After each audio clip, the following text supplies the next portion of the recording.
One, two, three.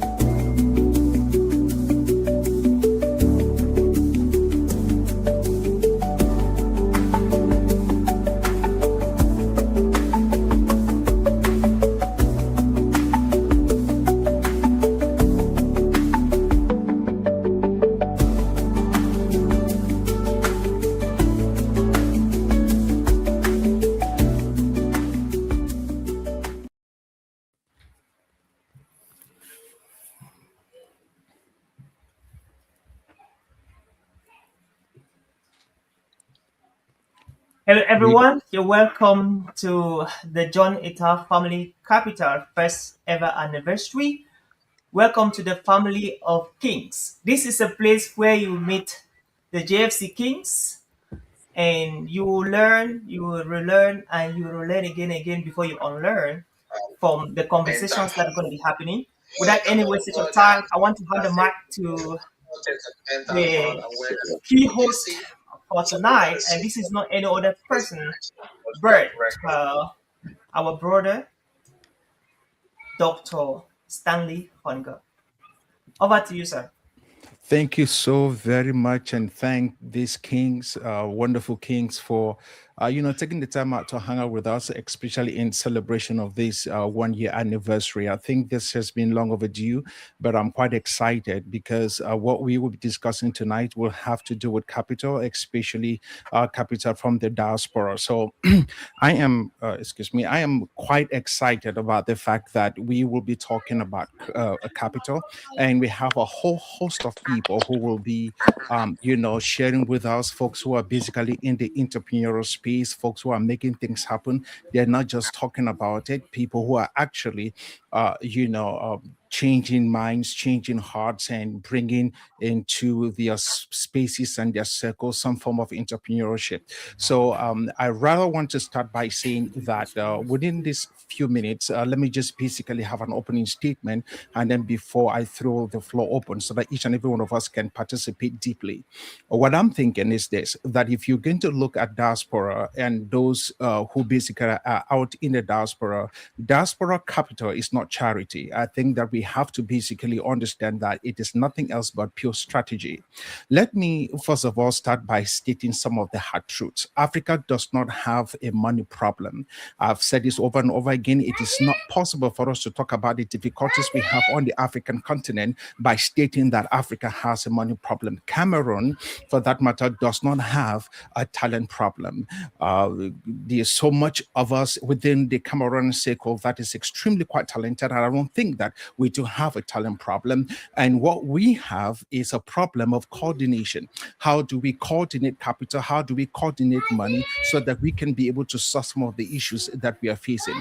Every year, billions of US dollars basically, reach the continent. And the issue we have with that is that the money comes into areas that are not structured, into areas that basically have low hill, and into areas where there is pretty much, not enough structure so far as the market is concerned to be able to have access to the capital.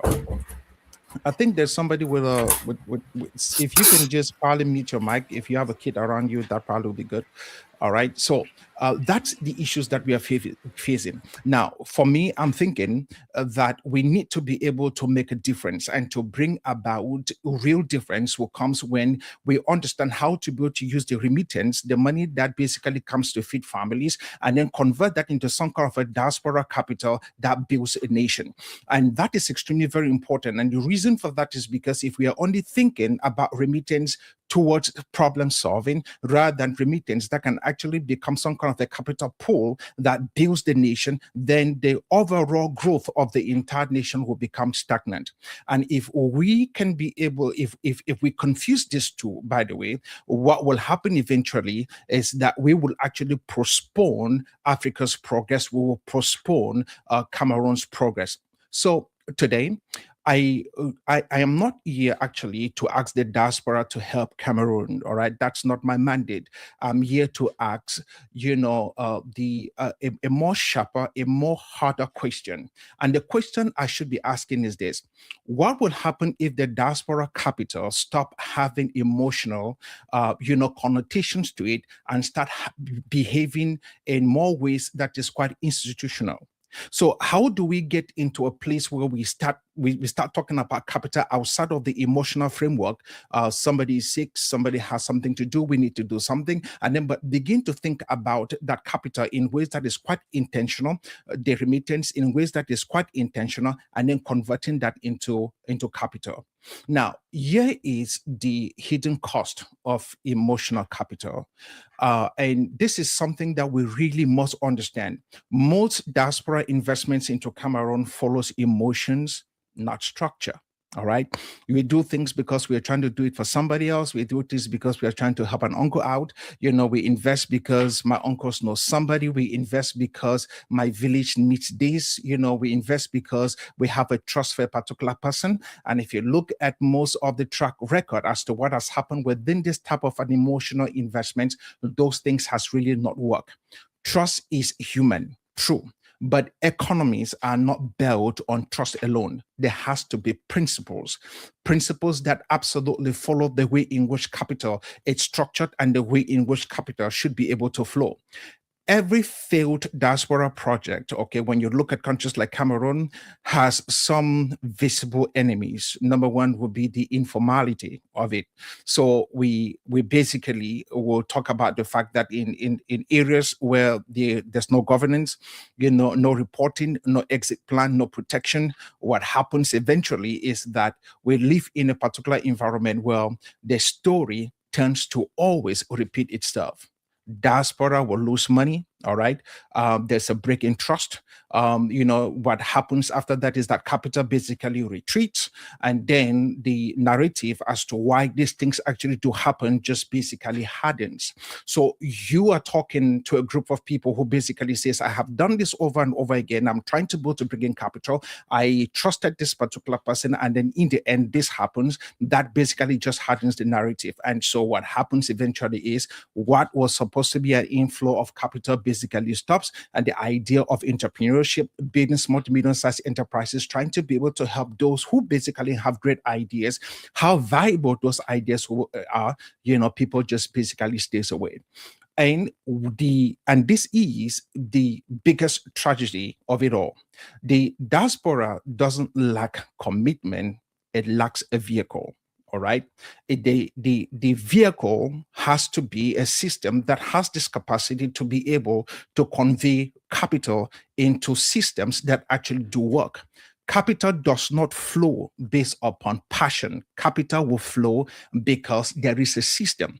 If you're trying to bring capital into a particular environment, you must make sure that there is a system in place to which it is that capital needs to flow into. Otherwise, what you will do eventually is you will have people who have these repeated systems where things are failing. They've done all that they can. They trusted somebody. They said, this is what we can do. And then eventually nothing just happened. Let me share something with you. Let me say this because I think that you really need to understand exactly where I'm coming from. If you look at the Silicon Valley, which is not far from where I am right now, Silicon Valley was not built by entrepreneurs alone. It was built by pension funds. It was built by diaspora engineers. It was built by capital that was patient. You understand that? Pension funds, diaspora engineers, and capital that was patient that also understood risk. If you look at a nation like Israel, Israel was not built by those who were patriotic alone about having that unique state called Israel. It rose on diaspora bonds, number one. There was a structural returns for the money that basically got into the nation, and then there was a national alignment. We have to begin to understand the value of the diaspora. If you look at the country like India, with absolutely not such much of a perfect governance, okay, but it created an investment realm where the diaspora was able to invest in it, even though it wasn't perfect, but it improved over time and then opened up the doorways for for capital to be able to flow into the country. I think that that is one of the things which we must be able to understand about the power of capital and the power of capital that comes from the diaspora. These lessons obviously are not comfortable, but countries do not grow because corruption disappears. That is the biggest fallacy that we have, that somehow a particular country would suddenly becomes, the GDP will go up and things will begin to go well because, there's no corruption. No, the reality is that countries will never grow because corruption have disappeared. They grow because capital has become traceable. And once capital has become traceable, it opens up the door for investors, for people who basically have the money to be able to invest, VCs to come in and invest because they know they can be able to trace their capital. And once you start tracing capital, it is a hallmark of nothing else but trust within the economic system. Once we basically have a system where capital is traceable, that basically opens up the door that you can now begin to have a lot of people who will come in and then bring in the money. Transparency will be of vital importance. You see, transparency does not come first. That is the biggest error that we have, especially when we start talking about capital. Transparency never, ever comes first.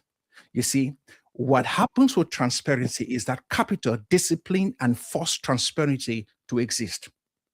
Without capital, without having that discipline, so far as capital is concerned, you can never be talking about transparency. It's like you're meeting somebody who basically you want to do business with, and the first thing the person says to you is that I am very honest and this is what I'm going to do. Well, that's fine. You can say all of that stuff, but you see, your honesty is going to come when the business starts.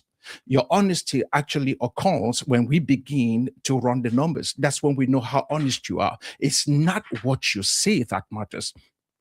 Is what you do that really matters. And so to each and every one of us, I want us to know that we can never be able to talk about capital if we do not foster transparency, and transparency will come when capital begins to flow. Cameroon sits on an overlooked asset, and it is something that pains my heart. A couple of months ago, should I say that? I was thinking about doing something. And the reason why I was thinking about doing something was because I was thinking about the potential that the country has, the capacity that the country has. And it basically drove me to a place where I told myself I needed to do something. You see, there are a series of overlooked assets in Cameroon. Number one, the diaspora professionals that has some form of a global exposure is one of the most hidden assets on the continent, one of the most hidden assets in the country. The diaspora who are exposed to the world, who have global exposure in different economies, different markets, and in the tech field, in medicine, in agriculture. These are diaspora professionals that the country desperately needs. Unfortunately, they are missing. We have undervalued sectors like agriculture, logistics, healthcare, energy, the mining, housing. These sectors absolutely, it's totally undervalued. Then there is one particular, a sector that nobody is paying a lot of attention to, and that is the domestic market. It does not matter how much we change the policy cycle changes in Cameroon, that you wake up today, gas prices are up for whatever reason, and then the next day electricity prices is going up, the next day custom duties for imports of goods and services does not basically tally. You look at the whole thing, everything is like a lot of things is happening, and so the prices of goods and services seems to always be skyrocketing. The one thing that you cannot talk about Cameroon, or you can write off about Cameroon, is the fact that the consumer, regardless of the changes in policies, the consumer is faithful to the economy. All right. The consumer is absolutely faithful. The consumers are there and they will consume, they will buy. So which basically means the market is quite open for those who basically wants to get in. Small to medium-sized enterprises do have a field day if you are within the country. And then if you basically can be able to align yourself, hook up with somebody who can come in from outside in the diaspora space to be able to say, there's a system, this is a traceable system, a system that is built on trust, that we can be able to do X, Y, Z within this particular system, then I tell you the truth, the diaspora financing, the diaspora capital will come. I want us to keep asking the right questions. And the reason is because most often the times our questions are completely not framed within the framework of who we are as a people and what we're looking at so far as the nation is concerned. The questions we ask, how do we attract investors, is always not the right question. How do we attract investors is never the right question. I think that the most important question that you should be asking is, how do we reduce friction for capital already emotionally committed to the country? Capital is already emotionally committed. There are people, no matter what you do, they are investing. Their vision is Cameroon first. Their vision is back home. Their vision is homeland. Their vision is the land of their birth. And so they are coming irrespective of whatever you say and do. The question is not how do we bring in capital, it's how do we reduce friction for capital that is already emotionally committed to the country. The diaspora, you see, does not need persuasion. And I think that that is the biggest problem we face, is that we think that those in the diaspora actually needs to be persuaded. No, it needs risk visibility. You see, one of the things you need to understand so far as finance is concerned, that people do not fear risk. No. Anyone who is an investor do not fear risk. What they fear is unknown risk. There are two types of risk. There's a risk that you know, and there's a risk that you do not know. And the moment you begin to walk around circles of risk that you absolutely know nothing about, that in itself is far more dangerous, because you are now within the realms of chaos. You have to be able to talk about risk that's visible, risk that's understandable, because in every risk, we can be able to do some kind of risk assessment, risk calculation. We can basically know exactly at what particular time we can pull out, but you don't blind someone on an either Tuesday with some risk that is completely unknown, unheard of, completely out of the sphere of things that we consider riskful. So what is happening is the diaspora capital is not afraid of risk. What they are afraid of is what? Unknown risk. All right. So what must we change? How do we get ourselves into a place where we begin to think about capital in the way capital is supposed to be thought of? First, diaspora capital must stop entering Cameroon as individual heroism. We cannot show up in our space in Cameroon like, hey, see what I'm doing? Look, I built this structure. I did this particular stuff. I have this thing going. That's shallow. That's small thinking. All right. We must enter the country as a collective architecture. We must enter the country as a collective pool. We must enter the country as a collective block. We must build something that is a little bit more sustainable, okay, so that we can actually be able to pull resources from different sectors and then bring them together and build something that basically, change the nation. The reason why we really do not talk about industrialization so far as Cameroon is concerned is because all of us are interested in building apartment buildings and building guest houses, but all of that money collectively together can actually be able to put up an industry. All we need to do is take our capital, go to China, get the machines we need, and then sooner or later we begin manufacturing. That's how we build the nation. So the small to medium-sized enterprises within the country that are part of our value chain can absolutely improve, grow bigger, and then we can begin to do exports out of Cameroon into our neighboring countries. And that is the only way in which you build the nation. If you're thinking about nation building and you're not just thinking about yourself and being a little bit quite selfish within that space, I think that we have to start thinking about collective capital, not just capital that is just you showing up in the marketplace and trying to be a hero in Cameroon. Secondly, we have to plan. We need to be able to plan, and the way we plan this is that we need to have platforms that are able to do three things. Number one, these platforms must be able to register projects. We must be able to track capital use. And then, thirdly, which is the most important, that nobody basically pays attention to, we have to be able to report outcomes.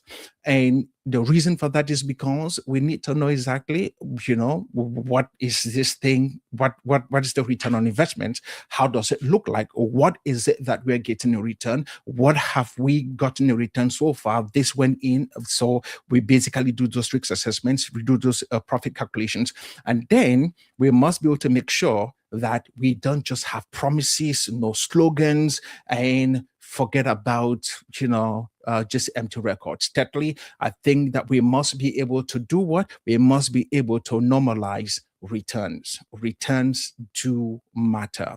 If the diaspora capital cannot earn, the reality is that the diaspora capital will not be able to scale.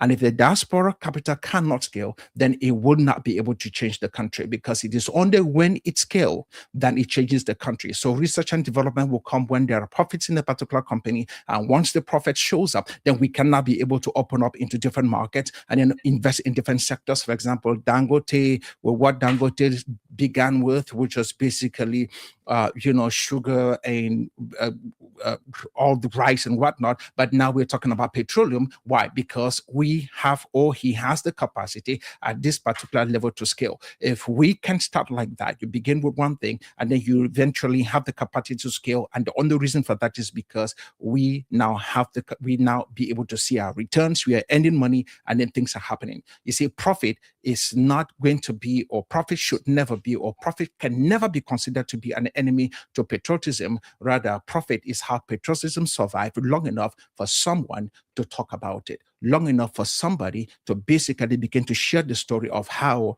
the country moved from where it was to where the country is now. And I think that diaspora capital is of great, great importance. Now, let me say this. I think that this is, I bring this to a close. How do we get the diaspora capital to begin to work in Cameroon? How do we get diaspora capital in such a way that we create a new social construct, for those in the diaspora and those who are back home? How do we create this contract, this social contract? How do we build that stuff up? I think that we need to be able to believe in three things. Number one, we have to know that the diaspora will accept African risk. It will accept the risk in Cameroon, and that the diaspora capital would accept African timelines, which means that there are things that we do back home that is just who we are. For example, if you're trying to set up a business in places like Douala, Yaoundé, you're trying to get some documents from the ministry of God knows what, good luck. It's going to take some time, all right? There are people who will sit on your documents for absolutely no reason.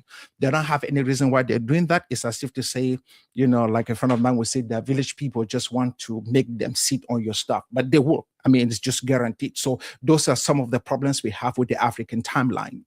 It is not like in the Western world where you walk into a particular office and then things are done the way they're supposed to be done, because there's nobody who has, they just do what they're supposed to do. That is, that's who we are.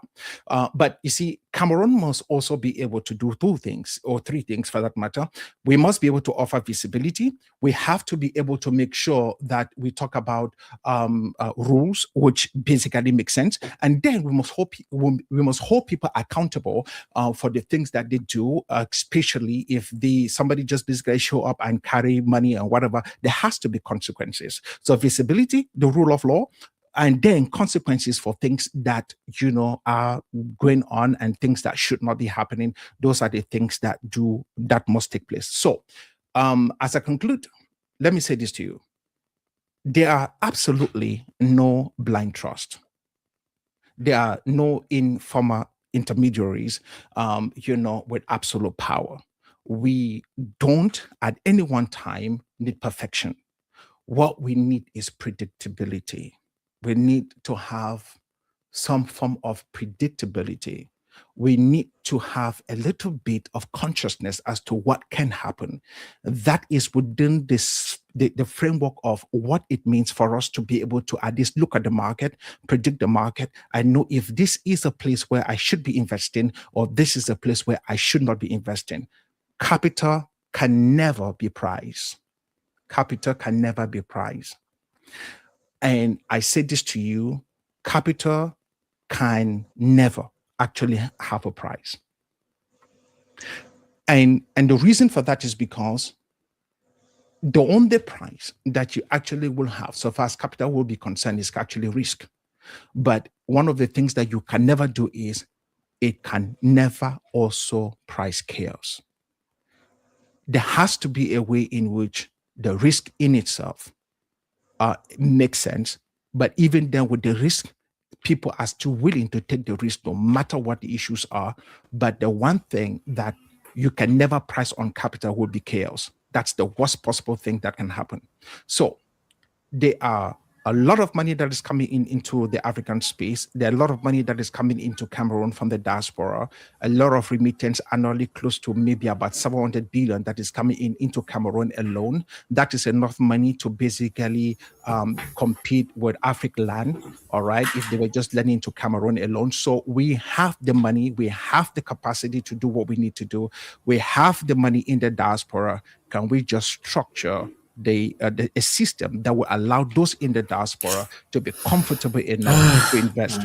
And if that was going to be the case, let us move towards a conversation, that do matter. And I would like to be able to have everyone, to just basically talk with me. Let's share your ideas, and then let's try to figure out how this eventually, help those of us here at GFC so that we can be able to bring this family together, and especially those who are in the diaspora, bring a lot of those in the diaspora to be able to participate so that we can build this community, and then begins to find ways in which we become our own bank, which we are, and then we become the one particular company within the country that begins to fund small to medium-sized enterprises.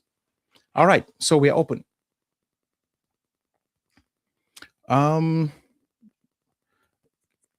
You can if you can just I think most of your mics are kind of closed. Unmute yourself, please. Thank you so much, Doctor, for that. That was exciting. Yes, thank you so much. All right, good. So let's man, thank you guys for being patient with me. Let's go ahead. Let's first of all, let me just ask this. You guys have been well, it's a year now with this with the GFC family. It's been 1 year. I just want to know, just briefly, what would you say is your assessment of this family? Is it doing what it promised to do? Are we basically making any headway? And are you optimistic about the future? Anyone?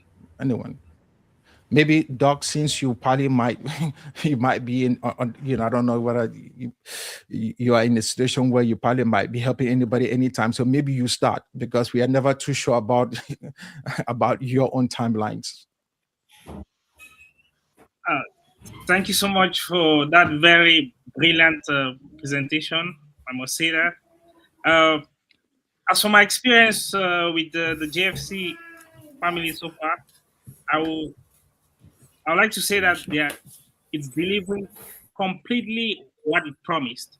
And personally, I have been able to network with great minds, like what is happening right here on this GFC Kings with you, our speaker, and the discipline that I'm able to build just by being a member of the GFC community is mind-blowing. Over a year, I have been able to respect and the engagement of putting away a symbolic figure every week,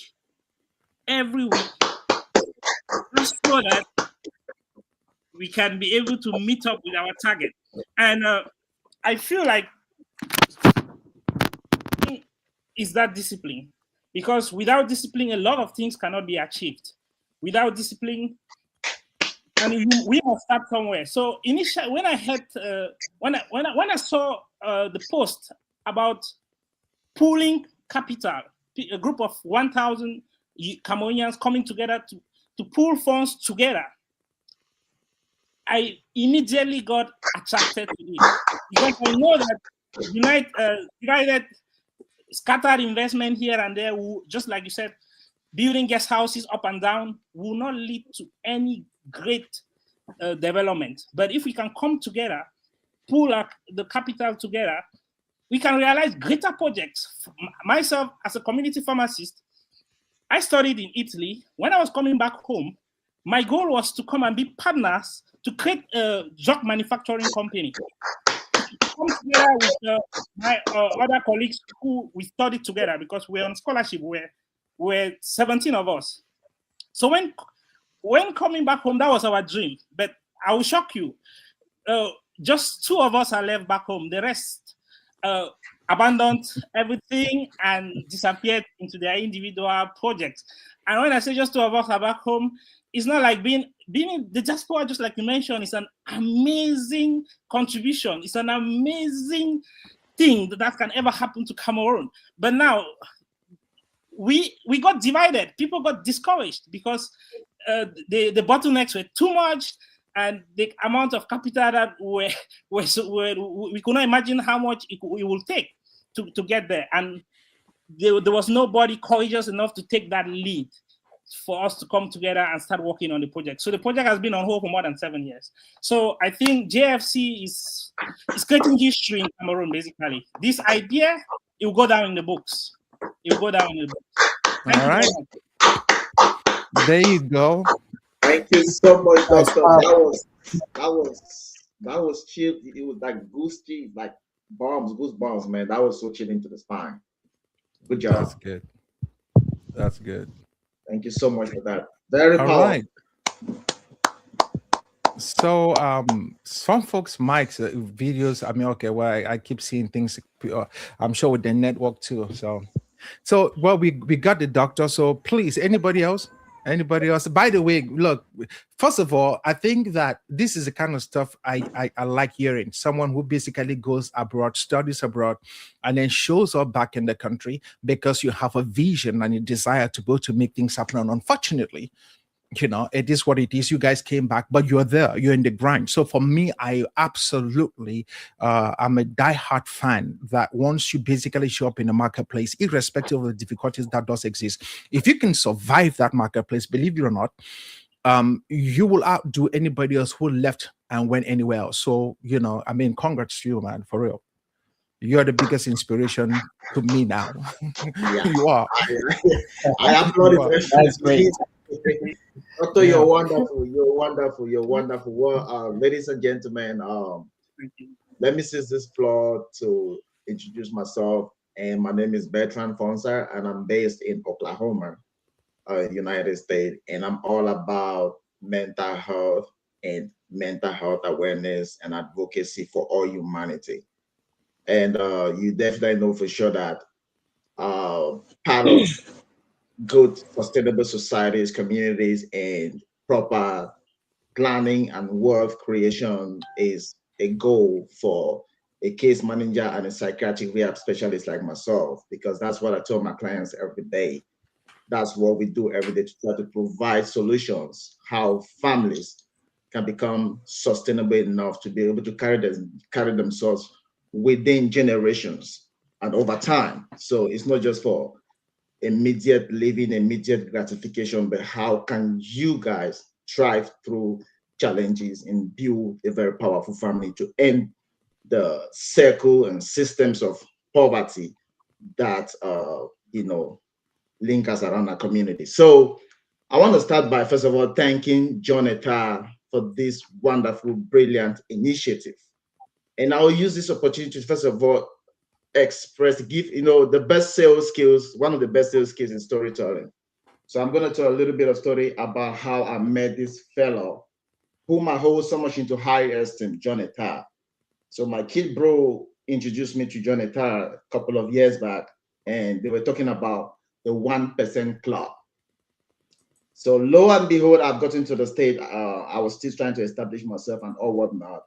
And then I connected with John Etah, and John Etah and I, we share a lot in common. Our goal was to be service for servitude, how can we serve our communities? How can we build our community? And I saw someone who could give from a place of nothing. That's the greatest giving on earth, giving from a place of nothing.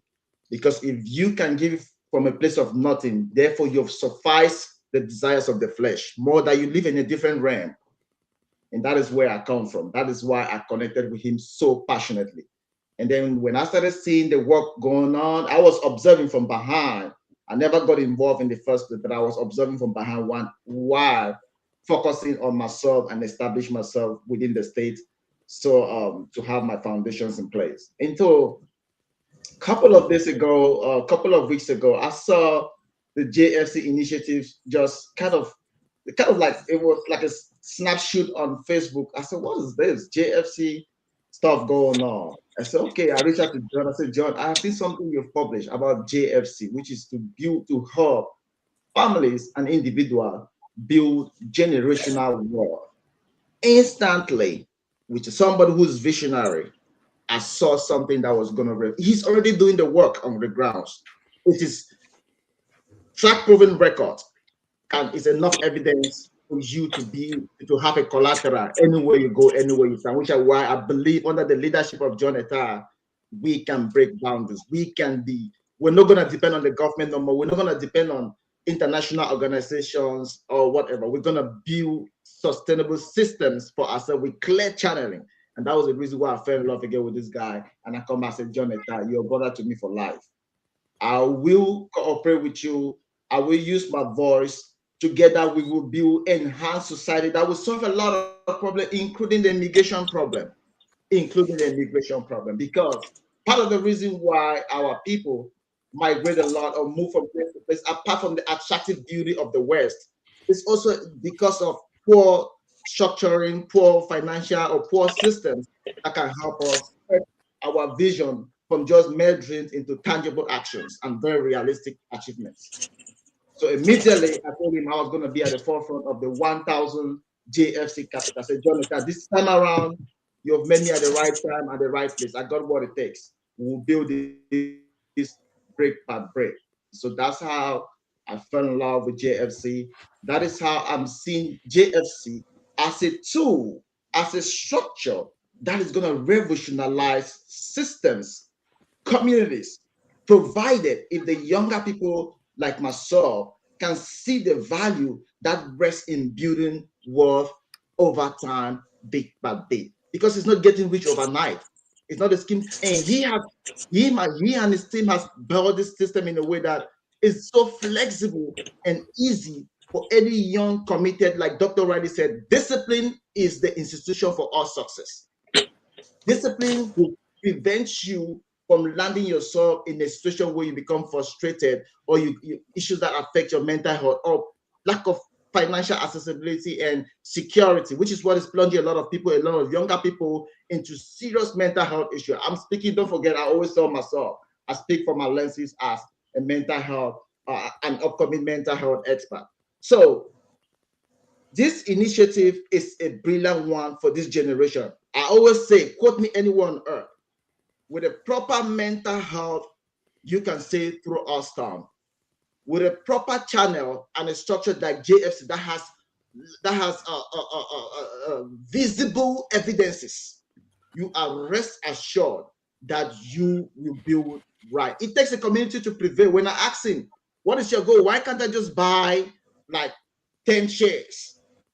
Why can't I buy 20 shares? He said, no, I don't want to sell 10 shares to one person, 20 shares to one person, but I want to sell a single share to a single individual. Then I leaned behind my seat. I said, John, why would you choose to sell a single share to single wanting the population?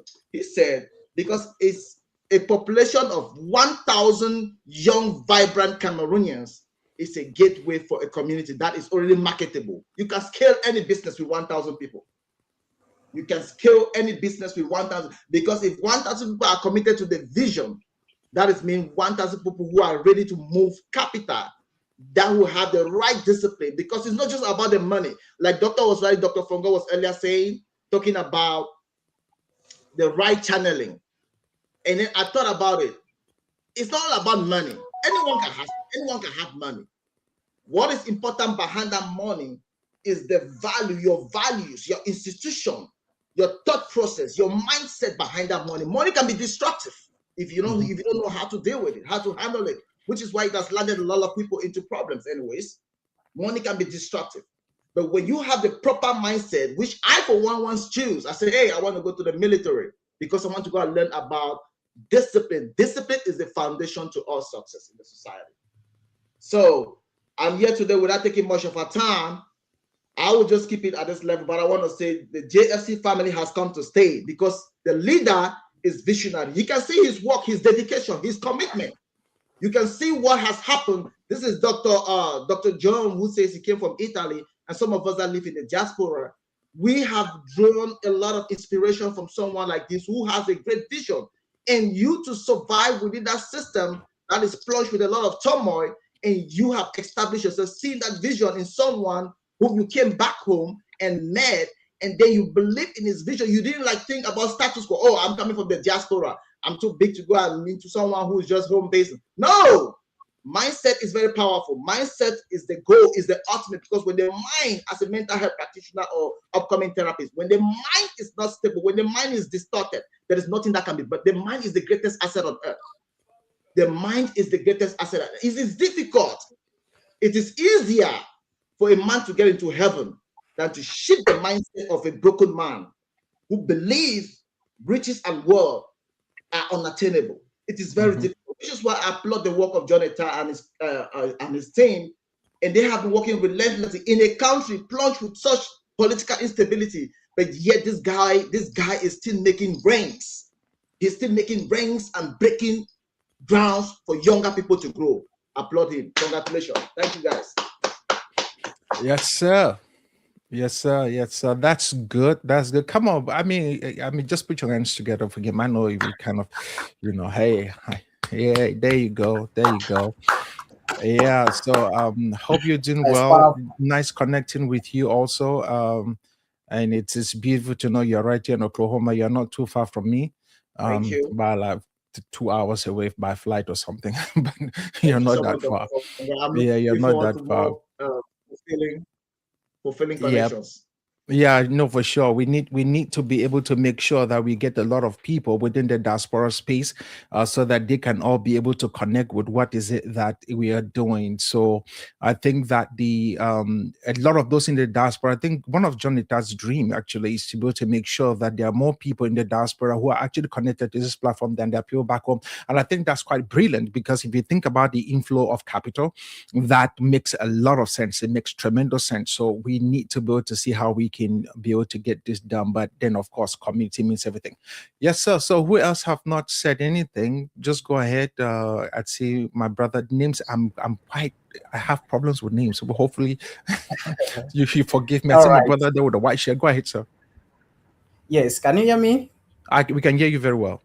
Yep. All right, that is powerful. I love that. Oh, JFC. I don't know. Do you know the slogan of JFC? JFC, one family, one vision, one capital. One goal, one capital. That's it. One family, one vision, one goal. 1 billion. That is powerful. One capital. Little drops, mighty ocean. Right. Little drops, mighty oceans. I really believe in this man because he has a very inspiring journey. I've been somebody that I have loved to follow people who inspire me, who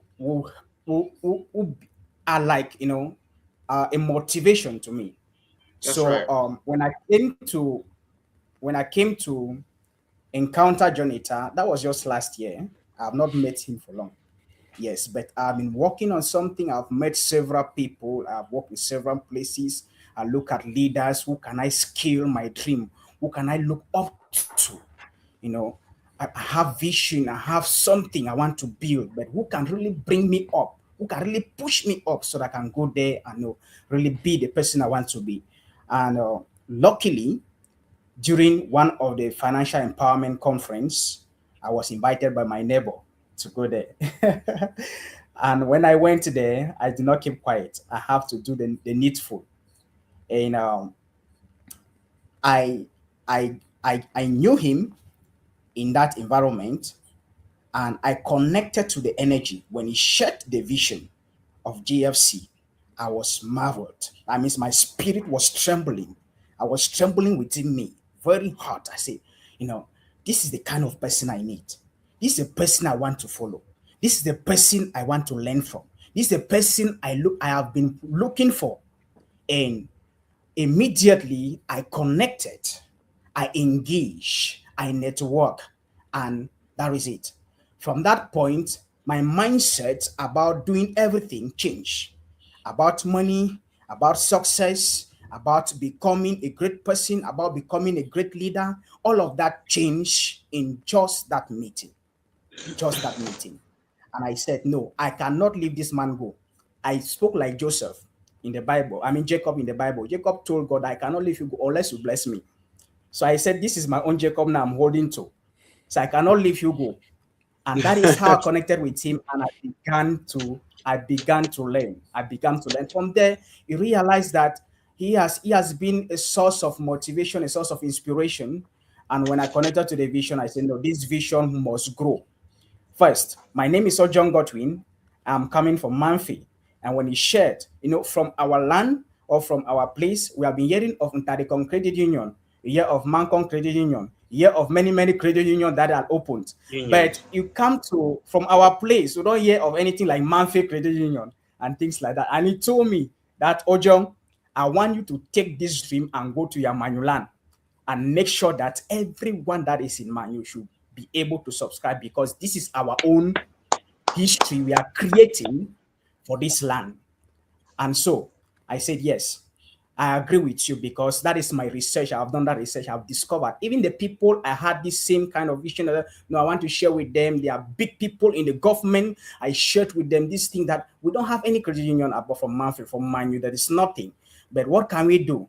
They keep telling me stories, keep telling me that, keep telling me. But when I saw him, I said, no, this man has already done the work. So there is no need for me to go anywhere again. I just have to follow and make sure that the work should go forward. And that is how I connected.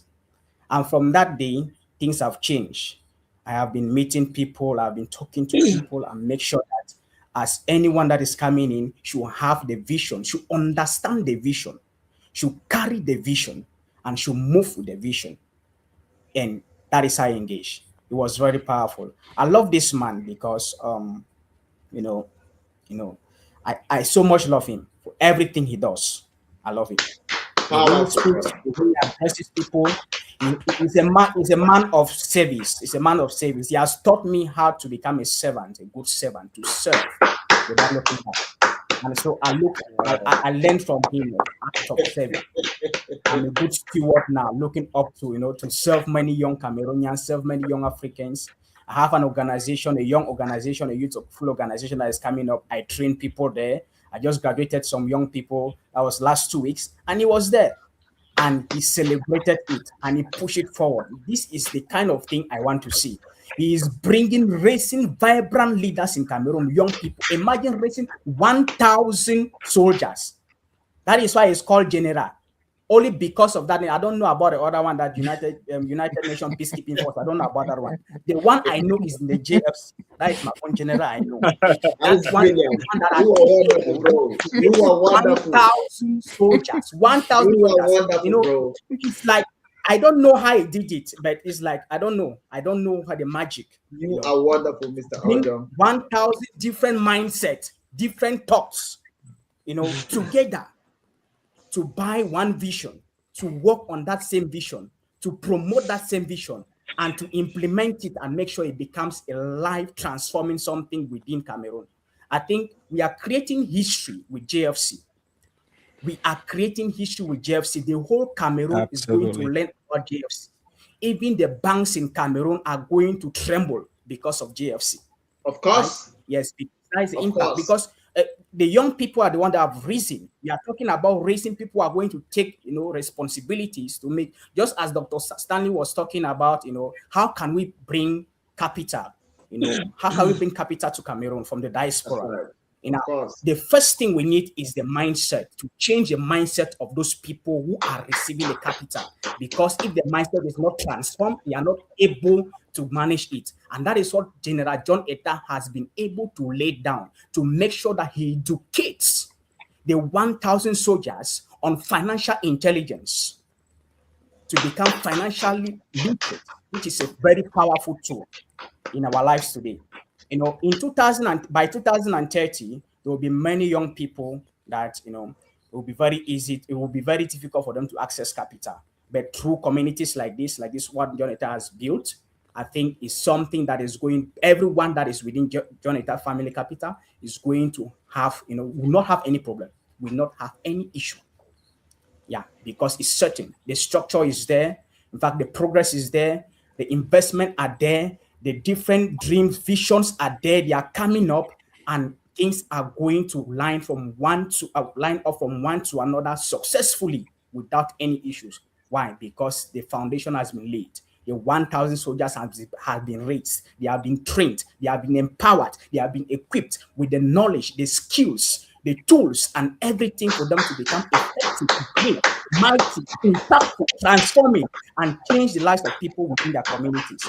Because our goal is to make sure that the communities are transformed. The young people are raised up to become great leaders too. But who would they be looking up to if we that are here, we are trying to build a Cameroon, if we are not showing the example, if we are not raising ourselves, personal, if from this family, personal development is one of the most important things.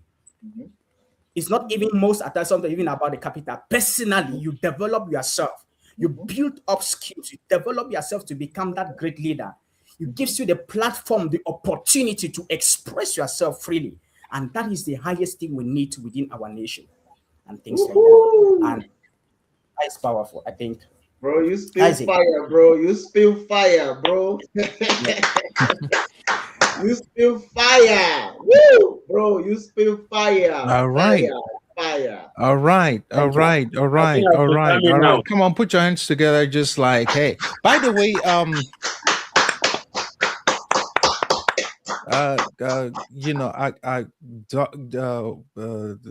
my most trusted person, Dr. Oliver, please. It looks like you were putting the names of everyone at the bottom, and that way we used to know exactly who it was. I think that probably might work if you can, so that I'm able to at least, and each and every one of us, we can know exactly who we are talking to. Are you able to set that stuff up so that the names can appear on? Yeah. Yeah. Like you want people's name to be on the screen when they're talking? Yeah, especially now, so we get to know exactly who. I know I was talking to Mr. Ojong, I think, if I'm not making a mistake, that's the last time I forgot. But maybe if you can, okay, that way we know. And by the way, who has not said anything yet? I see. I'm looking at my brother over there with the I think it's burgundy t-shirt. Hello, bro. I don't. Yeah. Good evening, doctor. How you doing, sir? I'm wonderful, thank you. So I don't know whether you were here from the beginning or you just got in. Yeah, I was there from the beginning. I just had some. Good. Okay, there you go. Okay, good. So tell us what your experience has been with GFC. Okay. By the way, I'm Edmond Ayekbawak.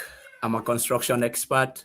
Okay. And I serve in GFC as a colonel, which it was something my brother decided to call my attention to, that he feels that I have the energy to go in that direction, which I must say it's really been fulfilling. It's really been great. As personally, I would say for me, JFC really represents transformation, which I feel is one of the greatest key to the breakthrough of many young people in Cameroon. I'm a product of transformation. So each time I have an opportunity to see a platform that really helps people transform, like the JFC, I'm really, really pleased. Because if you are not transformed, there are a handful of experiences you're going to miss out on, not because they were never meant to be an experience for you, but just simply because you've not become the person who can attract those experiences or who can sustain them. At the end of the day, whatever you get yourself into, how last it stays with you is definitely going to be equivalent to how much transformed you are. And one of it, when it comes to finances, is basically transformation. Listening to your opening discourse and the realities you point out about the diaspora finances and what it is that is really plaguing its scalability out here, which has to do with things like lack of accountability, on a lot of uncertainty. But I got to realize that even the uncertainty, most people complain that they don't see it or they don't understand it. It's simply because they've not built their minds to be able to deal with uncertainty. I can tell you, since time immemorial, man has dealt with uncertainty. Oh yeah. And man has always triumphed above uncertainty. When I look at great nations that actually break forth, I do a lot of studies on strategy, systems, people, and I can tell you one of the things I realized was none of their breakthrough was because they didn't have uncertainties to do it. But what they did was they couldn't spend their time wasting all their energy to worry about the uncertainties which are there. They rather decided to build their strategies on the things they were certain about, which was, do we have a people which we can use to build what we are looking forward to? Yes, that's a certainty, even with the uncertainty which is existing around them. Do we have a place where we can build something? That's certainty. They focused on that. Do we have people who can come up with strategies which we will start implementing? That was a point of certainty. They started with that. And in terms of how the diaspora gets to come into to foster the realities of the happenings in Cameroon, my experiences in life are a product of what I had to go through in Cameroon. I basically stepped out of the country because of what Cameroon built through me. And all what I've been able to do out of Cameroon is a product of what I learned through the toughness, the sun, the maltreatment, the prison. All of those things is a product of what Cameroon built in me. And when I went out, I saw that they had organizations, they had they had things working, but in terms of brain capacity, in terms of talent, in terms of courage, somehow, not to brag, Cameroon has it more than most of the places I've been there. But the question is, why are we still stuck at the level we are?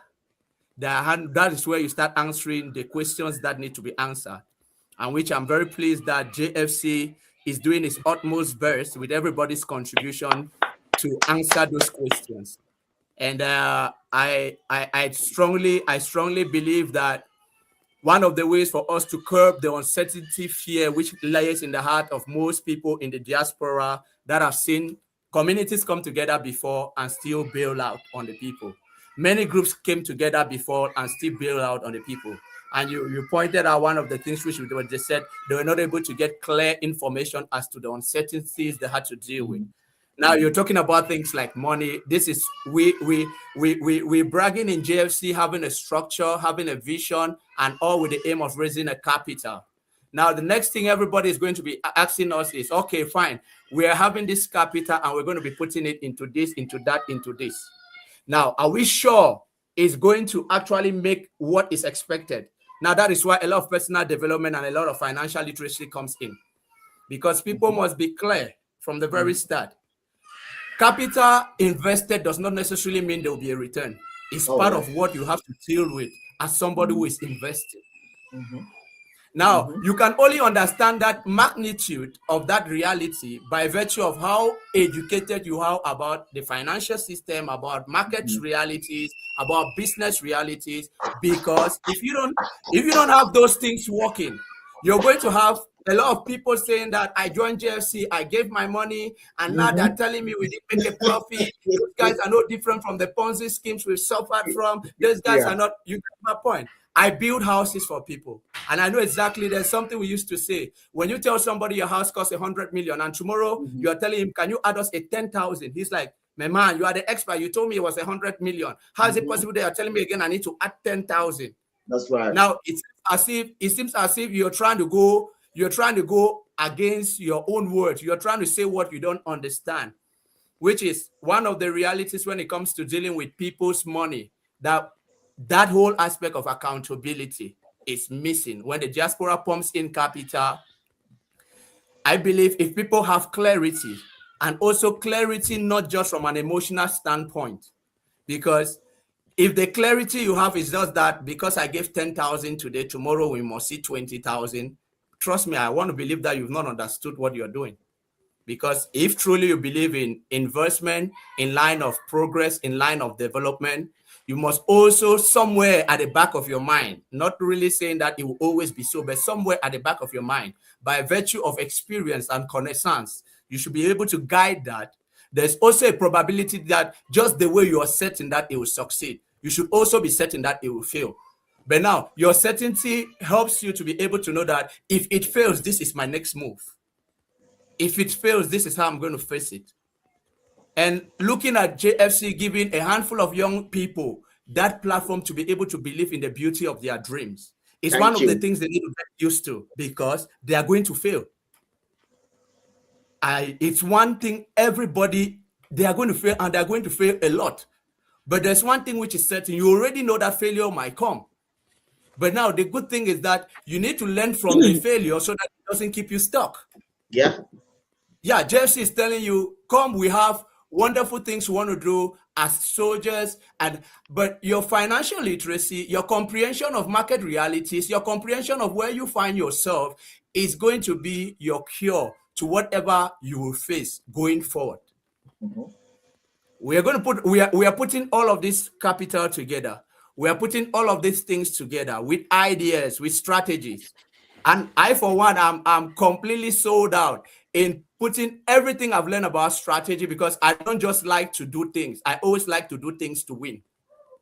When I went out to Rwanda, I met a company that was building 8 houses in 1 month.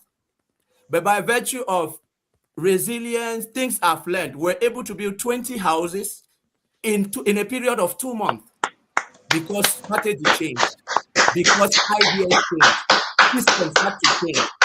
Did I not face resistance? I faced a hell lot of resistance that I can't even start breaking them right now.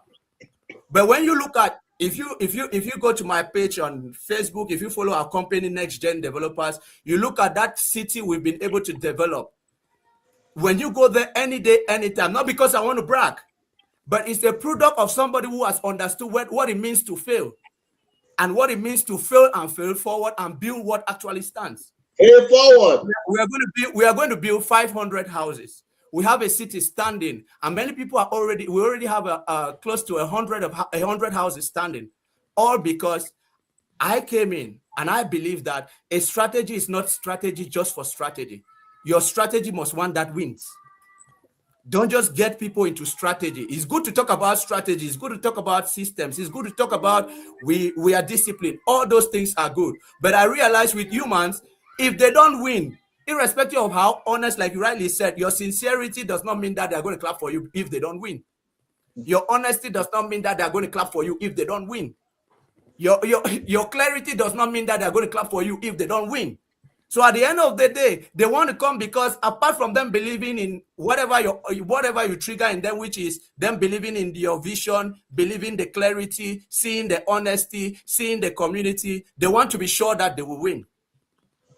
But it must be clear for everybody who is coming into anything that has to do with capital, investing capital, making use of capital, to also know that in as much as you're so eager to want to win, you must accept the one reality that you might fail completely. We're in such a planet where you do everything as it's supposed to be done, and tomorrow you still fail completely. It's not because you were wrong. It's not because you told a lie. It's not because you didn't do what had to be done. But somehow we are in such a planet.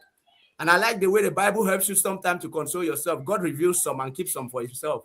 So there are times you are certain that, no, I've done it until I've hit the realm. And then, bam, you still fail. You say, hey, Papa God, who did this to me? No, that's just the beauty of it.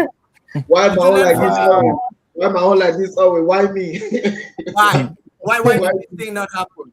So truth be Next told, door. with the John Right, Family Capital, I for one, I love the fact that you were addressing that we should not get so emotional. I try as much as possible to want to communicate to lots of people, especially with us Africans that we easily trust people just like we can easily distrust people when things fail. That we don't build with emotions.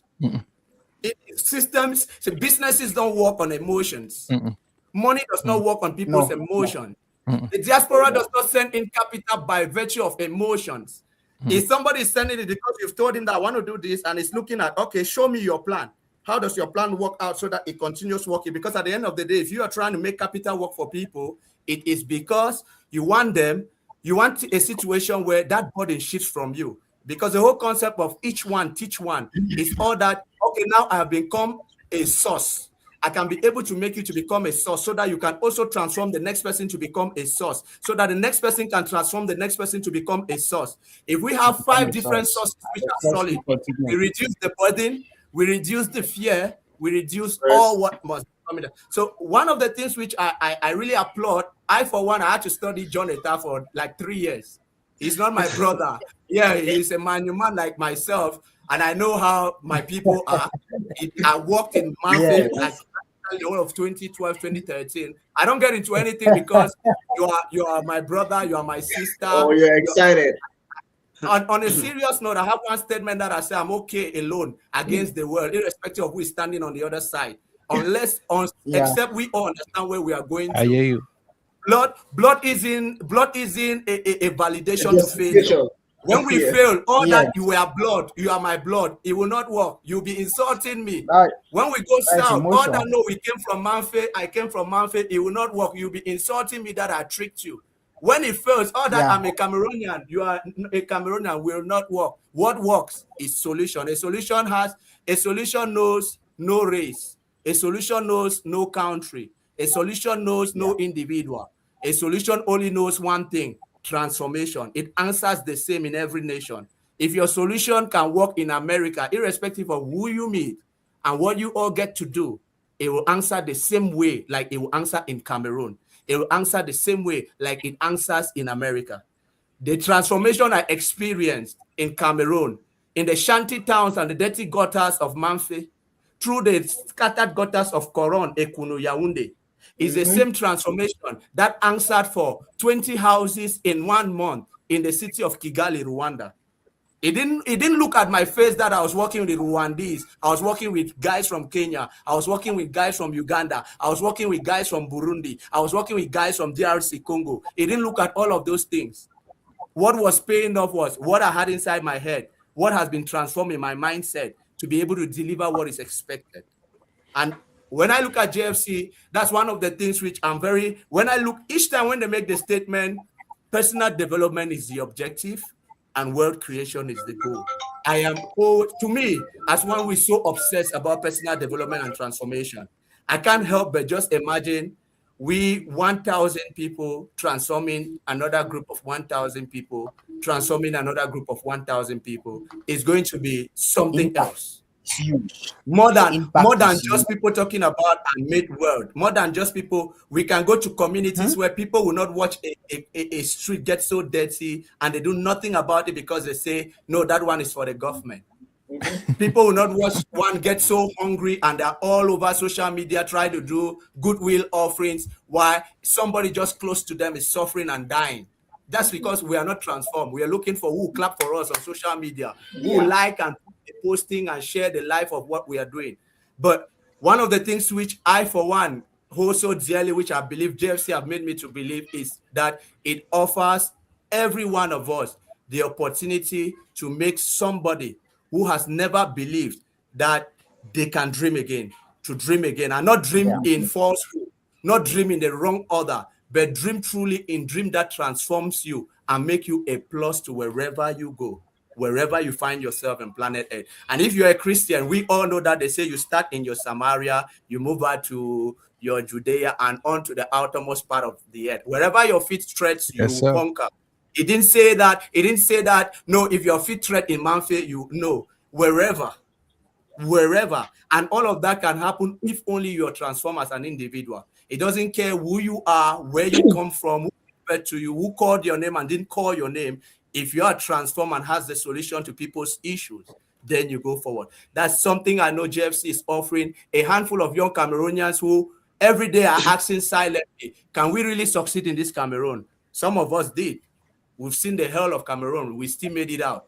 Can we really do something great in this Cameroon with all what is happening? Of course we can. I, for one, I love coming back to the country because I know that all what we are saying and all what we are doing elsewhere, all what we see where we are clapping, saying these guys are doing a great job, is because somebody in that country put his knee to the ground, put his hand to the ground to make that country the way we are all clapping. So if we also want to abandon Cameroon, saying that no, somehow, and we know we have the solutions, we know we have been trained, we know we have the skills, why not also do it? And if we fail, if we die while we are trying, we will be happy dying knowing that we died trying to make it different. And I want to believe that JFC has actually given me one of those privileges that I say, I don't care. I really will not say I know everything that's going to happen from henceforth, but at least I want to be sure that if I'm going to die as a Cameroonian, I died making that change which I believe could be a reality in this Cameroon. Yes, sir.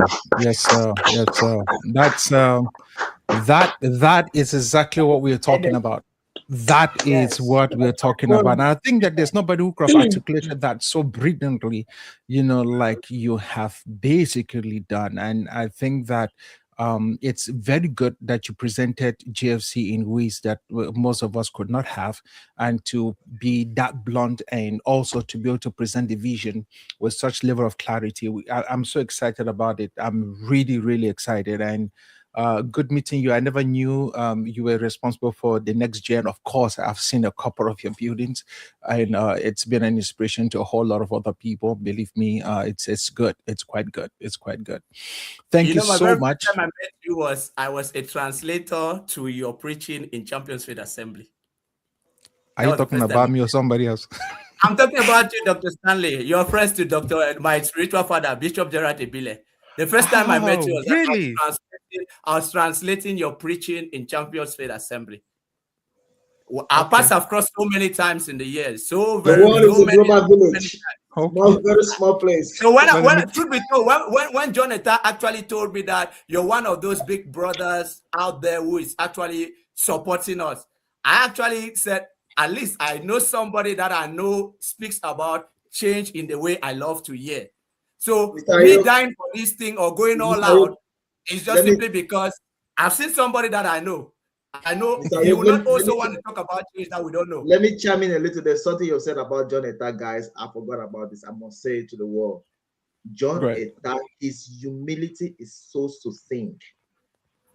That guy has a humility that if it's power phenomenal. Corrupts, it's power phenomenal. corrupts. There are people that when you give them access to resources, like I said, money can build, money can kill. Power corrupts. But this guy has humility that is so succinct that someone, when he talks to me, I just fall in love. Like, John, just talk to me. Talk to me. He does. And I think his service heart, I would say one thing which his service heart is one of the greatest things I love about him. Mm-hmm. I've been around the highs and the mighties, and so many people talk about service for just mouth, that like the theoretical part of service. But when you meet somebody who doesn't just talk about service, but lives out service, it's very, very, very, very, very, very rare that you won't get contaminated, especially if you are also sincere about service, being of service to others. There's no way you can be contaminated. Servant leadership. When we talk about servant leadership, I tell you all what, I'll take this as an example, and I'm putting this out there to the world to listen. Like I said earlier, I'm a mental health advocate and a mental health awareness and a therapist in training. I addressed a situation with a boss yesterday. I said, look, don't tell me you run 300 employees under your leadership. But I, for one, I'll be one of those employees who will tell you straight, your people skills is not a top notch. I don't know if you have a problem. I don't know if I have a problem. But if your people skill, if your expertise or your engineering skill is at a top notch and your people skills down to earth, you're losing productivity. I don't care at what level you're producing, because with the right people skill, with the servant leadership, you will bring out the best in people. Even your closest enemy who was intending to hurt you, because of your servant leadership abilities and skills, they will open and say, I wanted to hurt you, but because you've touched me with your servant leadership, it's so infectious. Let's put this out there to those people that are holding positions of leadership, governing. They don't servitude for service. Go as a servant leader, and you see how you will revitalize system, and that's where Jonathan, that's his strength, that is his niche, which is why I feel this guy is opening doors to. He's holding keys and opening doors that you take great men and women of valor to open such doors.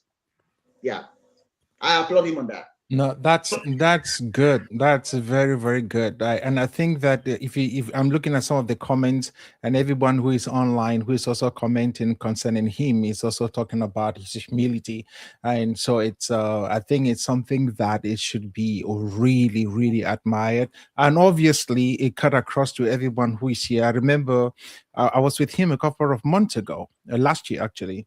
And we were going to check a property somewhere. Somewhere in the dweller, somewhere before a day, but like way before a day, just after the bridge from the Bunbury Bridge. I don't know why it's called the Bunbury Bridge anyway, and so the traffic was insane.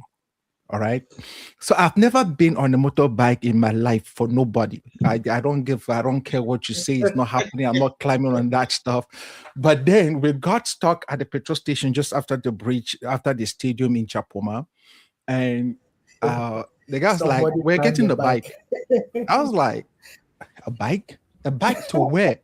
I was like, no, we pack our cars, man. We're getting the bike. We have no other option. I was like, oh God, no. Man, I'm 6'4", hanging on a motorbike. I'm like, I'm supposed to be carrying the bike. The bike is not supposed to be carrying me. So, but I got on the bike, all right, all of us. And we went, like way into the bush, look at what we were looking at, and then came back on that road. And I told myself, nobody could have done that but him, and this is a testament to just how just his humility, the fact that he basically approaches everybody with such level of grace, and it's so calm about it that makes you so comfortable that you're willing to do things that otherwise you'd be like, no, but I don't care who you are, nobody's going to make me get on the bike in Cameroon on the Douala Yaoundé road for what? I mean, why would I do that? But I was on that road, by the way, with trucks and everything else. So it is quite good. By the way, Dr. Oliver, where are you, sir? I don't think Dr. Oliver, I don't think we've some of us, sorry Dr. Fungo for interrupting while you're calling Oliver, some of us who kind of always reiterate or address what JFC stands for, because I'm streamlining on my personal media space, and I have audiences that are asking me what is the meaning of JFC. So if we can always Jonathan Family Capital. Jonathan Family Capital. Jonathan Family Capital. So my audience can get it. Jonathan Family Capital. Check our Facebook. Check the social media. John hyphen Eta is ETA Family Capital. We have a Facebook page. We have a LinkedIn page. You can follow all what we're doing. We have a website. All those things are on, and all the information you need to know about us, the things we're doing, they are on those different platforms. And slots are limited because the launching is on the 17th of January. For those of you that why the sunshine, you better run in. Nobody is coerced or compelled to join the moving train. But when you come when the slot are filled up, the book is closed. His goal is 1,000 heads. That are 1,000 of nations and generations and families. So I think we're now 500 or something. We are both 500 now. We have 500. We have 500 right now in the main group. We are actually doing well, but we have a network of people coming together already, more than 1,000 and over. That'll be meeting up on the 17th, because some people say they want to really get engaged on the 17th. On the 17th, okay. Most of them are on the 17th on Saturday. That's why most of them are still to join in the group. So what we're saying, we're giving everybody the opportunity to actually join the moving train. We don't want you to say you didn't get a chance, or you need to start going through a lot of procedure. Right now, we're still at that phase where we said that We No. are celebrating something big and welcoming new family members who care to join the train. And we don't want to make we don't want to make it bureaucratic. We want you to Right. just understand that we are an army. And how, in war days, how do we recruit soldiers? When the army gets into a village, they are lacking soldiers. They do, get me all the strong men, give them weapons. We are going to take over our territory. Are you going or you're staying? That's basically the movement we're doing right now. Getting everywhere we know. We have a prominent Cameroonian young person who believes in the beauty of the Cameroonian dreams, who believes in the prosperity of young people in Cameroon, who believes in the entrepreneurial power of Cameroon to join the army. The army is on a march. We are on a march. It's true we'll be converging on the 17th to roar like we know how to roar like the indomitable lions all over the world. But we want you to know that we're giving you an opportunity to put up your resources, your talents, your giftings, your opportunities, your platform. Join an army that is already moving, and it's about making the whole country know that, of a fact, the Gen Zs, the Gen Ys, the millennials are saying something different.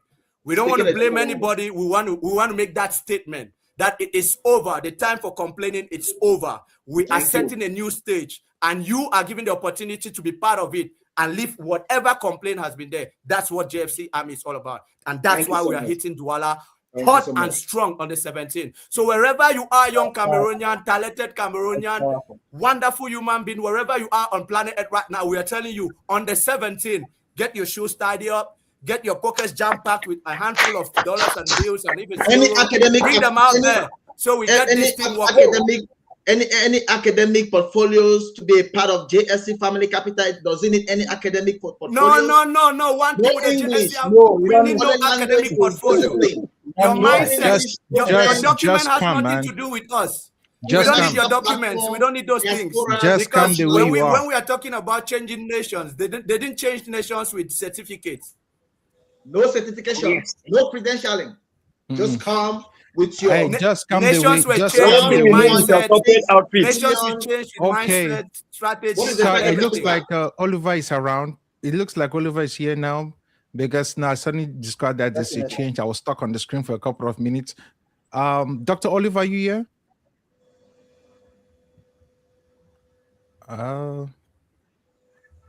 Hello, Dr. Oliver. Is he here? Oh, well, it looks like I see the man himself, Dr. Jonathan, on the screen. So saying, let's go. Yeah, for sure. We are making things happen. Let me go ahead. Yeah, I'm saying that while waiting for Mr. Oliver Shom, let me give my own say. Yeah, as please far go as ahead. Absolutely, please do. All right. I am Dansigwan Sonduna Raymond, prominently known as MC Inspector, serving the JFC community as one of the majors. And anything that has to do with the JFC, I do it with a lot of love and commitment, with intentionality.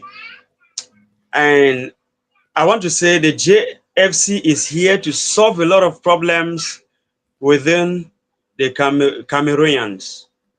The problem of I cannot do it. The problem of wanting to plant today and harvest today. JFC has made us to understand that you can build your capital over time without feeling any burden.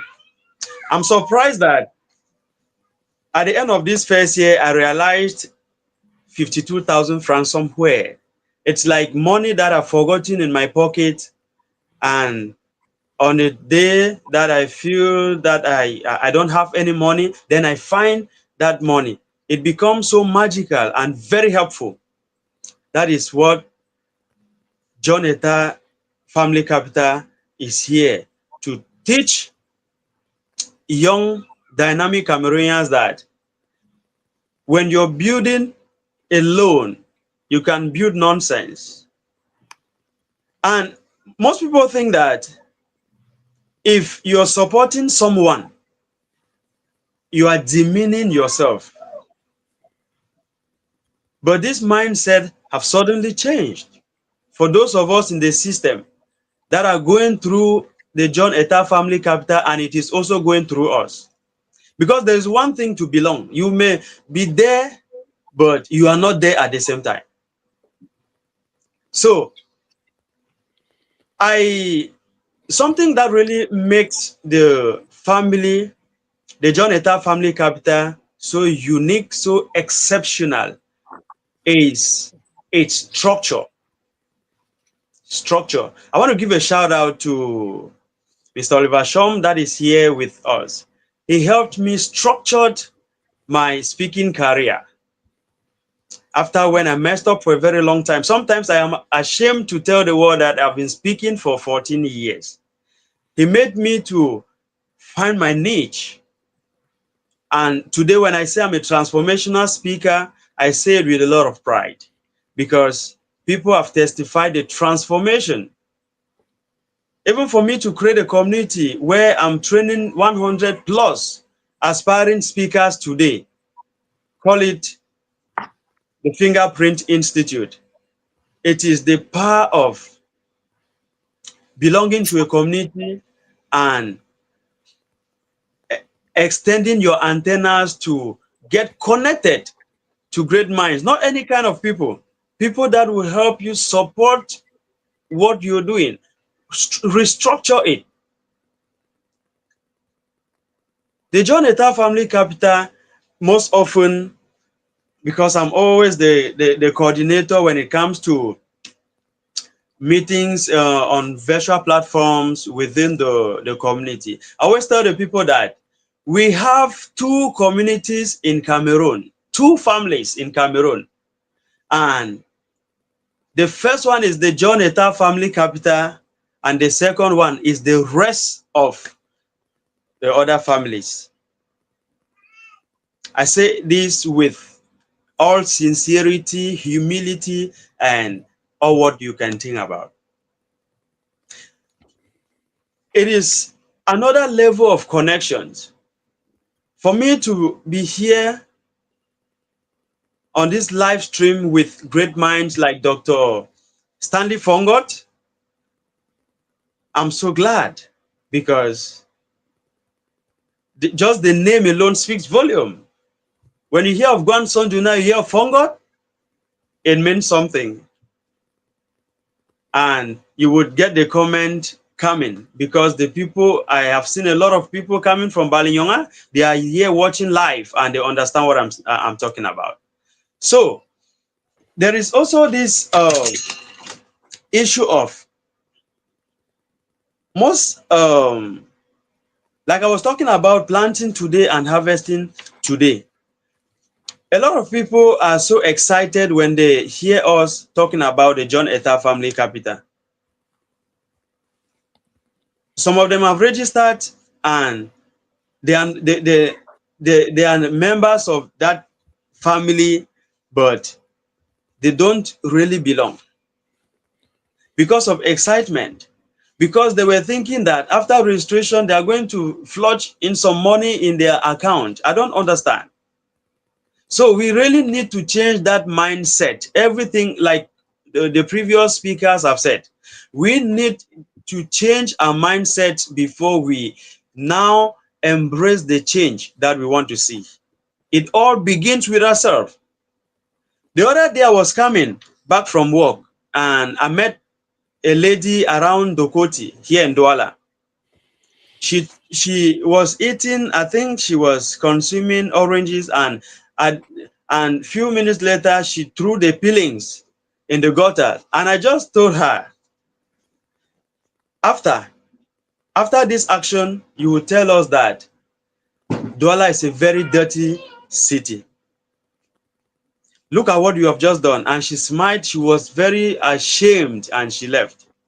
So if you want to change the world, you begin with yourself. No one else is going to do it for you. It all matters.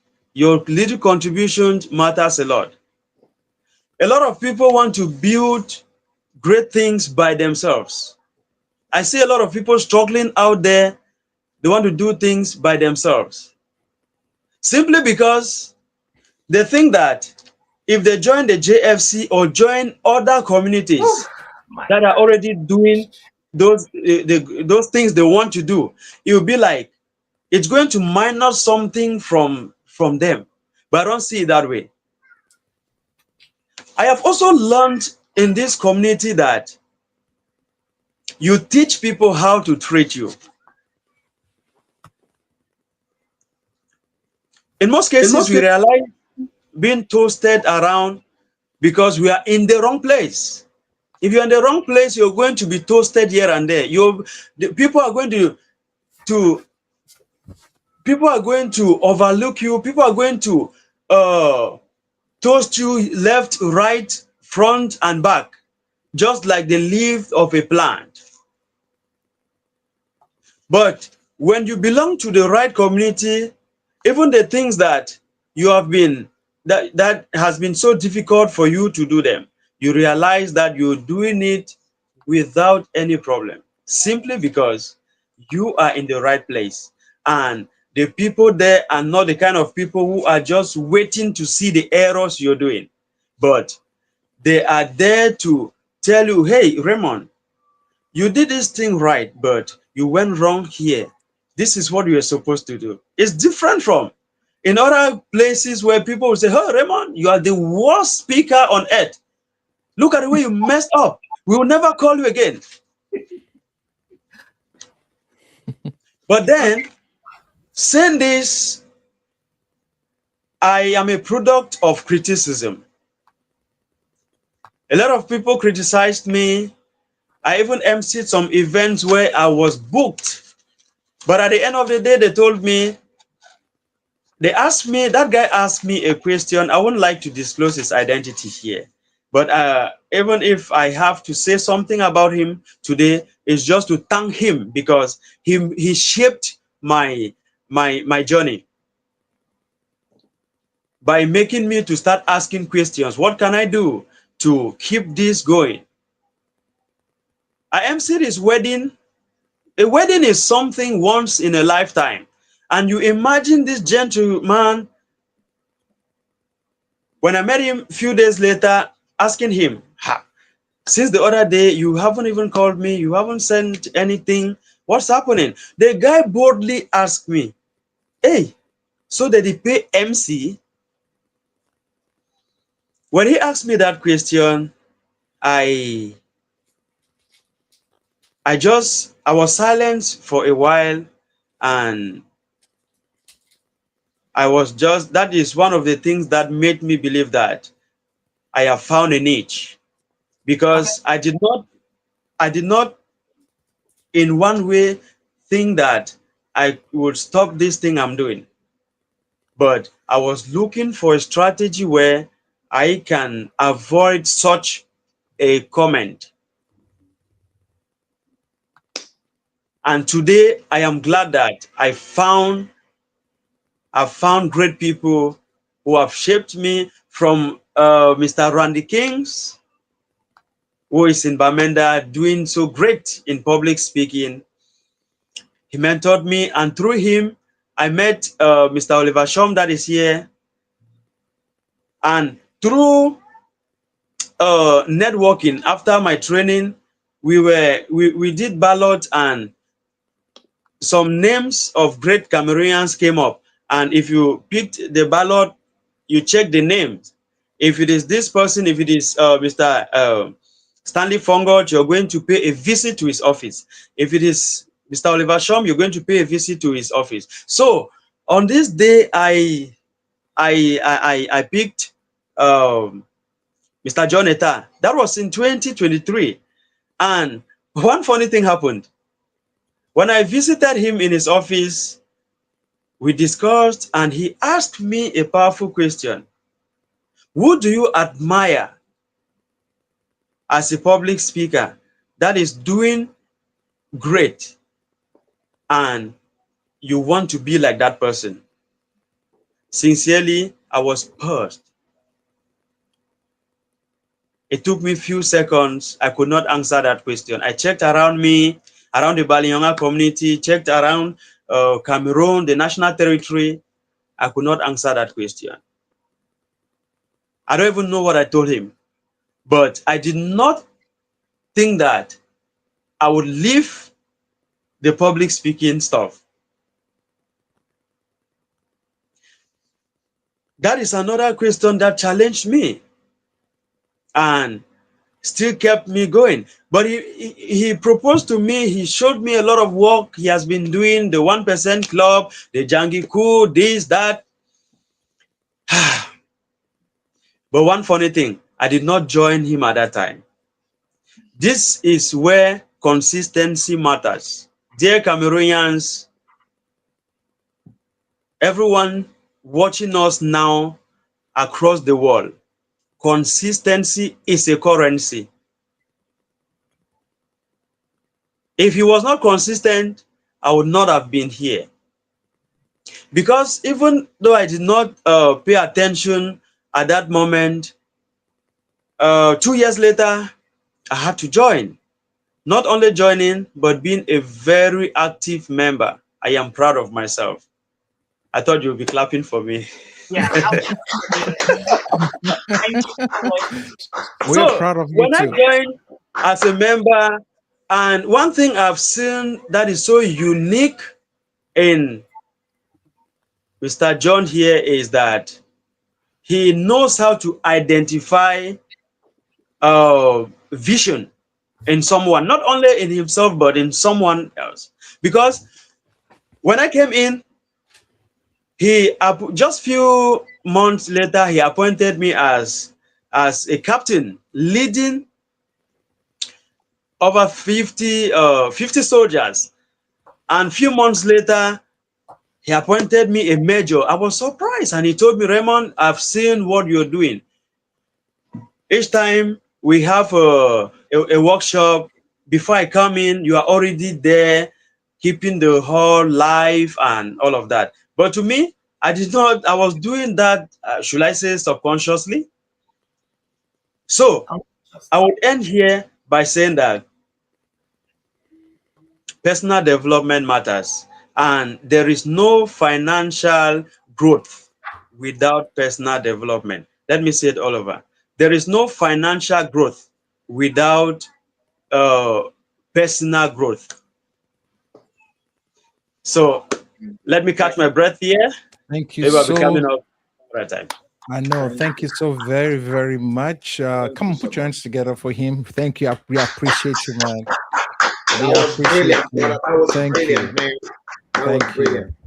I think That was the last great. person we've actually spent some time now should be Dr. Oliver.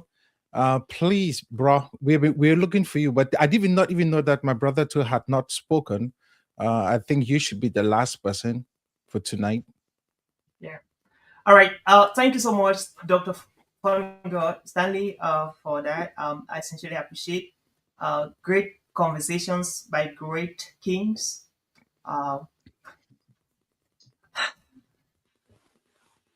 John Ita, congratulations for all of this. I'm so proud of you. I'm the kind of person that I don't believe in 2 years, 5 years, and 10 years visions and dreams. I'm the man of 30 years, 40 years, 50 years. When we look inside this community right now, we are having ages from 30, maybe the youngest person here could be maybe 26, 27. The oldest could be in his early 40s, if I'm not wrong. Then, if you add 30 years to each of your years here, some people 70, some 60, some maybe in their late 50s and all of that. So the question is, when you are 60 years or 70 years, and when you turn your neck and look back, what do you want to see? What do you want to see? I think we fail at times because we always think about my 1 year goal, my 2 years goal, my 3 years goal, my 5 years goal. But we forget at times to know that when you have a 30 years goal, it makes you to be more intentional in your 1 day goal, 1 year goal, 2 years ago, 10 years ago, and all of that. Because you're working for the big picture, not just for the immediate gratification. And that is exactly who I saw in John Etta, right? So this guy, he shared the vision. This is what I want to accomplish in 30 years. In 50 years, I'm like, that's my kind of guy. I'm excited to see somebody who has 100 years. Somebody asked me, so are you saying that you're going to live up to 70 years? I'm like, I don't really care when I die. But there are people that will always continue the vision, right? That's right. I'm making these days. Cameroon has reached a point where the youth need to stop blaming the political leaders messing up the country, the uncles, the aunties, and start blaming themselves. And any young Cameroonian who can say, well, I'm broke because my dad did not send me to school, I'm broke because Miss Zambia is misleading the country, I'm broke because my uncles are stingy, my auntie is stingy. That young Cameroonian has a problem with their psyche. There's a problem here. It's not about what the leaders are doing, but about how they are thinking, their thinking capacity, their thinking powers. And when you look at what Raymond is doing, Edmond is doing, Bertrand is doing, Dr. Stanley is doing in Los Angeles, Doctor is doing over there in Cameroon, it's amazing. The other day I visited Dr. Stanley in Los Angeles. I was shocked that he took me to his pear plantation in America. Like he's having a pear factory where he produces pear and supply to supermarket. Come to think about that. And that is what Dr. Jonita is taking, or that's where Jonita is taking us to. He wants an economy where we are the architects, we are the infrastructures, we are the ecosystem. And that is what Africa lacks, an ecosystem where talent can shine, where talent can be exhibited, where talent can be marketed to the global marketplace. And I think we cannot build the ecosystems we are expected to build if we don't have a financial system that you and we have access to 24/7. And the young people in Africa, what they lack right now is not money. They don't lack ideas. What they lack is somebody that they can believe and hope that together they will not let them down and they can build as a team. And that's my stand. So I am here tonight on a very short notice because I believe in the vision that Jonita got.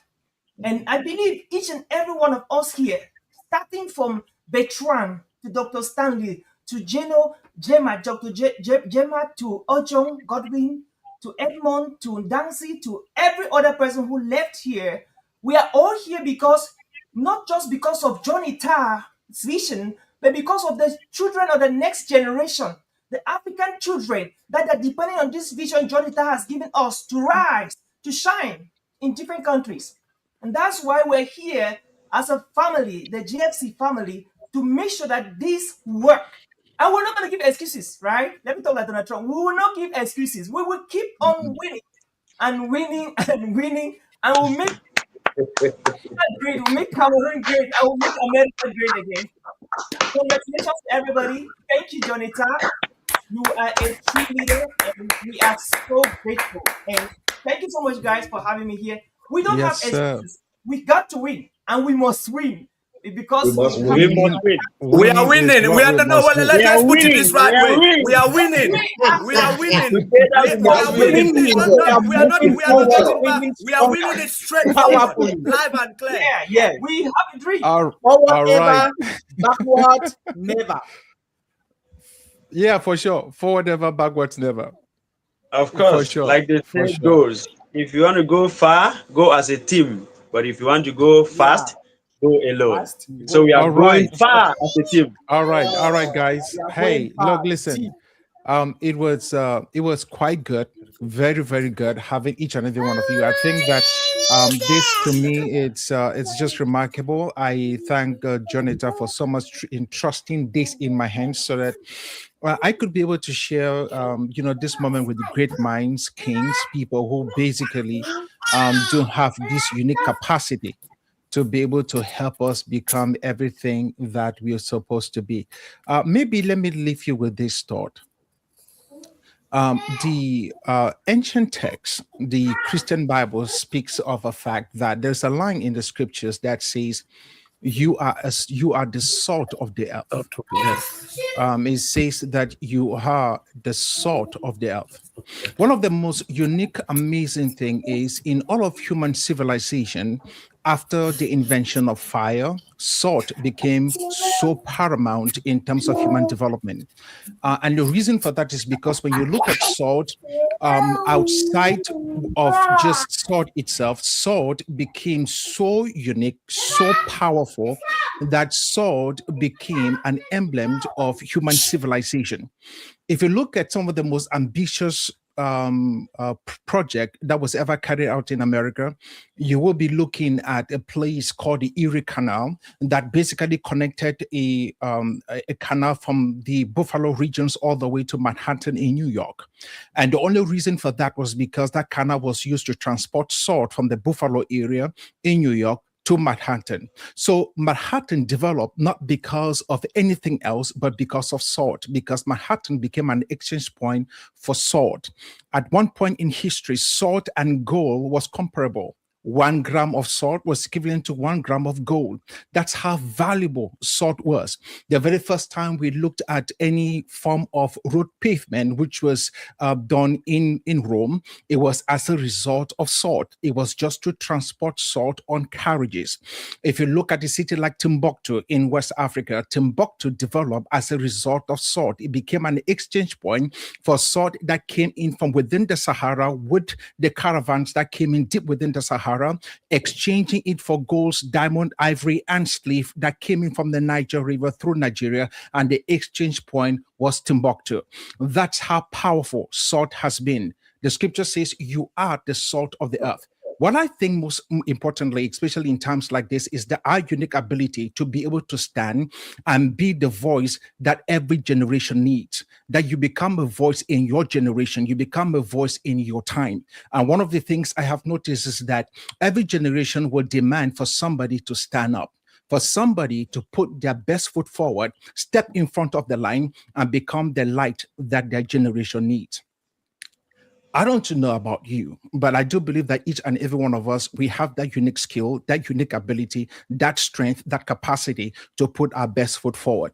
Maybe with JFC, we might have just found one person who has that unique ability, who has put their best foot forward. And so I put my weight, my support, behind Jonita so far as this movement is concerned. And I think that there's a whole lot more that we can be able to handle if we can just understand that you truly are the salt of the earth. So the question I leave with you tonight is this: what precisely will be your best moment? What precisely will become the most defining moment in your own life when you become so useful as to be known that you became the salt, not just of the earth, but you became the salt within your community, within your family, within the ecosystems that God has placed you, whatever that ecosystem will be, so that you become so functional, so useful, that you become the best thing that life has ever given to the people that are around you. Everyone is waiting for you to become what you're supposed to be. Everyone is dreaming and believing that you can actually become the hope their generation needs.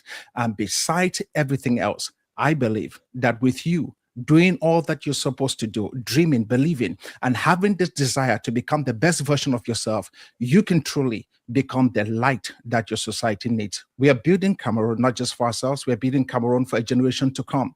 We are building Cameroon because we believe that our society, where we are right now in this moment in time, needs us to put our best foot forward, need us to stand up, need us to be numbered, need us to basically show up and say, we will do whatever it takes to bring about success. We'll do whatever it takes to be the best version of ourselves.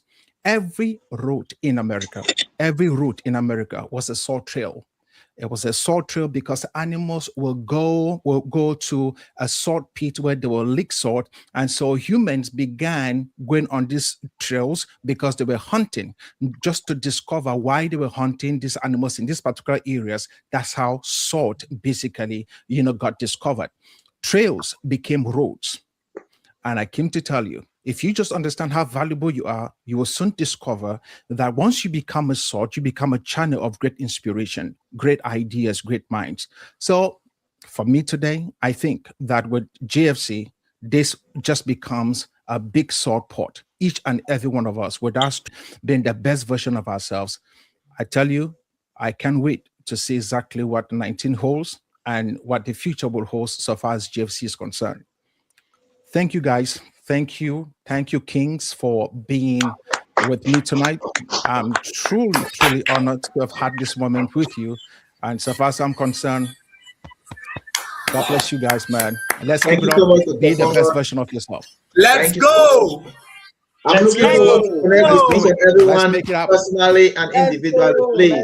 Please, Dr. Fungal, I would like to have you on board on my podcast, Becoming on Purpose, Living Life with Intentionality. This is a top-notch, it's epic. And the rest of you, I'd like to have all of you personally for this podcast. And this is out of the schedule of JFC. I'll reach out to everyone personally. Let's connect. If you have your social media handles, please share with me. And thank you guys so much for your humility. You guys are my role models. You guys are my inspiration. And because with you all here today, irrespective of your capacity, your walks of life, your locations, your whatever thing you got going on, I feel I have found a family. That is what some of us are looking for. Relationship is the greatest treasure on earth. Do not mess with your relationship. Don't always be a receiver. Don't only be a receiver. When you're receiving, give back. When you're receiving, give back. Don't always be a consumer. That's right. So you guys are my treasure, and I'm gonna treasure you guys, because when you hold somebody, when they say the greatest way to get into a man's heart or his belly is through his when you feed him well, when you show him what you can serve, what can you do for him? What can you do for me? You know. So guys, I wish I applaud each and everyone. Thank you so much. And John Etta, may your name live long, sir. Amen to that.